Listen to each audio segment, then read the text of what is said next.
Okay, we've explored triangles that are similar. Now we're going to look at how to prove that triangles are similar. Looking at the first item on your notes, angle-angle similarity. It basically, they say if two angles of one triangle are congruent to two angles of another triangle, then the triangles are similar. Well, why do you think that could be?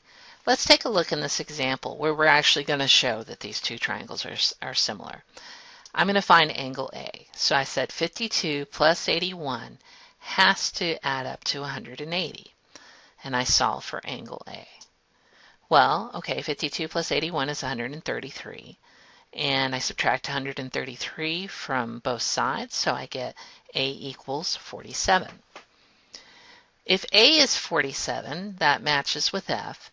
And you can see if I have 47 degrees and 81 degrees, for a triangle, the other angle would have to be 52 degrees, and that's what this one is. So this would be 47, that would be 52, and that would be 81.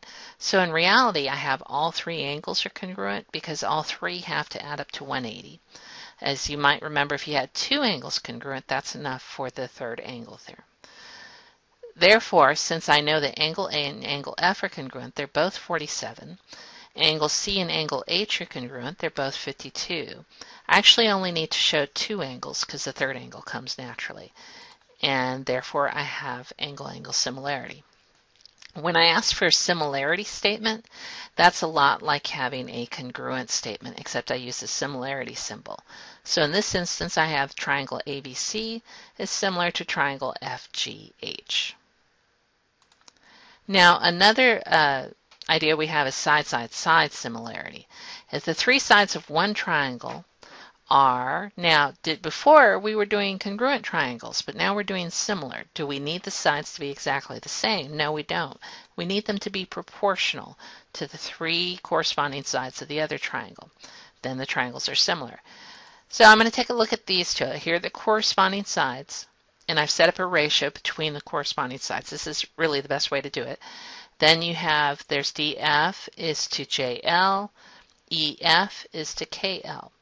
Now when I substitute in the values for the lengths of those sides, I have 8 is to 16, 6 to 12, and 10 to 20. All of those simplify to 1/2. So they're all equivalent ratios, so all of these are proportional. Now if you accidentally set up where you do DE and DF and then KJ and JL, that will still work because remember proportions can be rotated and it'll still work fine. Now they ask for the similarity statement, which is triangle DEF is similar to triangle JKL. Our next one is side angle side similarity. Now we had side angle side could prove two triangles congruent, so I don't need the sides to be congruent, I need them to be proportional. But I still need the angles to be congruent, the included angle, the angle between both the sides. I'm looking at this picture here and I went ahead and redrew it. So now I have MN and MP here, and I filled in the 8 and the 4. Here I added the 8 and the 4 and I got 12, and I labeled the 6 here. The one thing they give me to start is that these two angles here are congruent.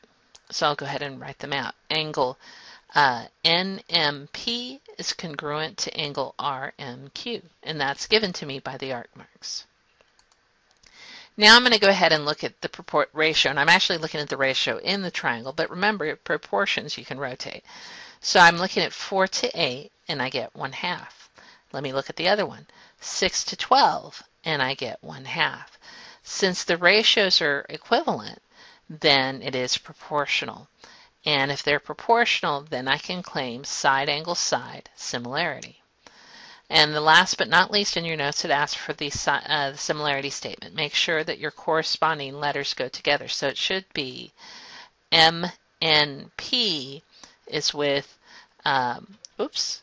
typo, is with, let's see, MNP is with MRQ. So you fix that, MRQ. All right? Now let's look at some properties of similarity. The first one should look familiar, reflexive property of similarity. We used to have the, or we still have the reflexive property of congruence. And that was like saying angle A is congruent to angle A. Same idea, angle A is also similar to angle A. In this case, we'll say triangle ABC is similar to triangle ABC. For the symmetric property of similarity, we just reflect it. It's symmetrical, so we switch it. A triangle DEF is also similar to triangle ABC if triangle ABC is similar to triangle DEF. The transitive property of similarity is kind of like a transitive. It has to do with transport, and it's kind of like you go triangle ABC is similar to DEF, triangle DEF is similar to triangle XYZ. Then I can take the shortcut and go all the way from triangle ABC to triangle XYZ. And that is the transitive property of similarity. On example 4, they want to know which similarity explains a triangle AED being similar to triangle ACB. And also they want me to find the length AB, which is, by the way, why this X pops up later. First of all, the thing I can see is they marked angle E and angle C congruent, so that's given. But I also look at angle A. It's shared between the two triangles, and by the reflexive property of congruence, and I think I put similarity, but by the reflexive property of congruence, they actually are congruent. So I have two angles that are congruent, and I'm going to fix this right here so that says congruent instead of similar. So since I have two angles congruent by angle-angle similarity, the two triangles are similar. Now I need to find the length of AB, which is this orange piece right here. Well, I'm going to go ahead and set up a proportion between the sides, between the two triangles. So I'm going to say 6 is to 9 as x plus 6 is to 15. Now, why do I have x plus 6?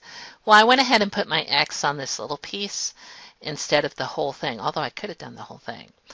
And I said, okay, if this little piece is 6, then this long piece is x plus 6. Then I cross multiplied.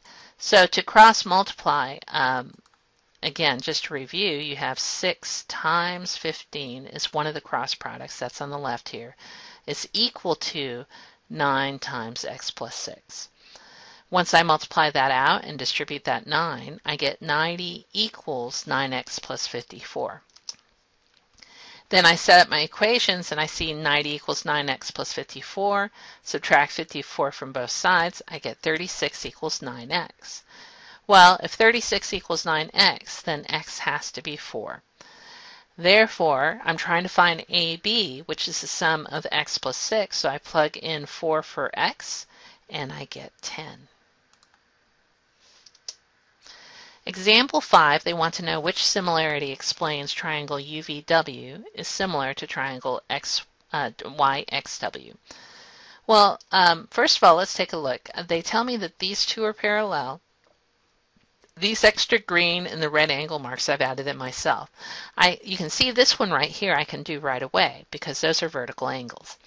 These two, angle U and angle Y, are alternate interior angles because this Y is a transversal and lines UV and lines XY are parallel. When you have a transversal and parallel lines, alternate interior angles are congruent. So I can say that these two angles are congruent because of vertical, and these two angles are congruent because of alternate interior angles. That means that my two triangles are similar, again, by angle-angle similarity. Now I need to find this green length, WY. I'm going to go ahead and set up a proportion, and I'll say 9 is to the corresponding side over here, 9 is to WY, as 7 is to 8.75. Go ahead and cross multiply, so 9 times 8.75 is going to be the same as 7 times y. They are equal, and I set up this equation. Now, I'm trying to solve for WY, so I'm going to divide both sides by 7, and then I get, using my calculator, that the length of WY is 11.25, or 11 1/4. Last but not least, we have example 6. On example 6, they say that MN is parallel to KL. Let me go ahead and take the liberty of adding some marks here because it does help when you're doing proofs to add the marks. They want me to prove that triangle JMN is similar to triangle JKL. So the first thing they write in the proof is that MN is parallel to KL. That's part of our given. Then they say angle JMN is congruent to another angle. And so here's angle JMN, and they say it's congruent to another angle by the corresponding angle postulate. Well, the corresponding angle is right there. So JMN is congruent to JKL. Now they say that JNM, I'm going to put 2 angle marks here. Notice how I mark it as I go through. Is congruent to JLK. And the reason I can say that is those are also corresponding angles. And because of that, I can say the 2 triangles are similar because I have 2 sets of angles that are congruent. That's called angle-angle similarity.